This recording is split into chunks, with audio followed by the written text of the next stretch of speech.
বরিশাল থেকে নির্বাচনী প্রচারণার খবর জানাতে যুক্ত হচ্ছেন সহকর্মী পারভেজ রাসেল।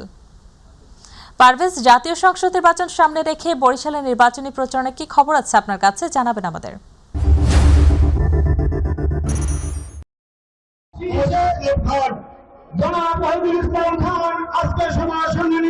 শাহিনে যেমনটা জানাতে চাই, আমি রয়েছি সংসদীয় আসন ৩ মুলাদি এবং বাবুগঞ্জের যে আসনটি রয়েছে বরিশালের, সেই আসনে রয়েছি।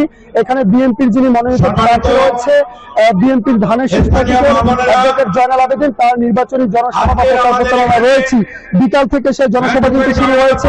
এখানে মাদক পয়সা যে বাণিজ্য মাধ্যম রয়েছে সেখানে রয়েছে এবং এই জনসভার মধ্যে দিয়ে তারা জানিয়ে দিয়েছে যে আগামীতে যদি কোনো উন্নয়ন হয় সেই উন্নয়ন বিএনপির হাত ধরেই করবে।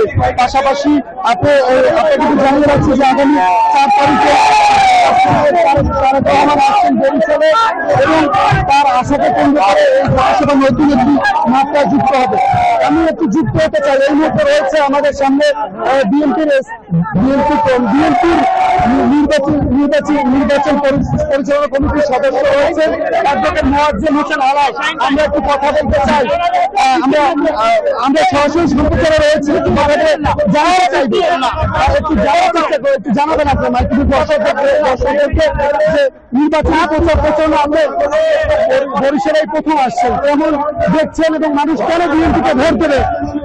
মানুষ বিএনপিকে ভোট দেবে এই কারণে এই অঞ্চলের বরিশালের বিভাগীয় সদর, বরিশালের বিশ্ববিদ্যালয়, বরিশালের বিভিন্ন সেতু, বরিশাল অঞ্চলের সিটি কর্পোরেশন সহ যতগুলো উন্নয়নের কাজের দিক নির্দেশনা ছিল সেগুলো বিএনপির হাত ধরেই এসেছে, বিএনপির হাত ধরেই বাস্তবায়িত হয়েছে এবং বিএনপির সময় আইন শৃঙ্খলা বাংলাদেশের সবচেয়ে ভালো ছিল এই অঞ্চলে। সুতরাং সেই প্রত্যাশাকে সামনে রেখেই এই এলাকার মানুষ আরো উজ্জীবিত হবে। তারেক রহমানের আগমনের কারণে ধানের শীষের জোয়ার আরো বেশি উচ্ছ্বসিত হবে, আরো বেশি উচ্ছ্বাস বয়ে যাবে। ধন্যবাদ। যেমনটা জানাচ্ছিলেন আমাদেরকে অ্যাডভোকেট মোয়াজ্জেম হোসেন আলা। এই মুহূর্তে আরেকটু তথ্য দিয়ে রাখছি যে এই মুহূর্তে প্রার্থীকে আমরা চেষ্টা করবো, বিএনপির যিনি প্রার্থী রয়েছেন তার সাথে কথা বলবো। তিনি কিন্তু শুধু বরিশাল বাবুগঞ্জ নয়, তিনি মুলাদিরও বিভিন্ন জায়গা কিন্তু তিনি ঘুরেছেন, ভোট চেয়েছেন এবং প্রার্থীকে বিভিন্নভাবে আশ্বস্ত করেছেন যাতে বিএনপিকে ভোট দেয় মানুষ এবং বিএনপিকে ভোট চেয়েছেন, গণসংযোগ করছেন, উঠান বৈঠক করেছেন। আপনি কেমন সাড়া পাচ্ছেন এবং কেন আপনাদের কি ভোট দেবে?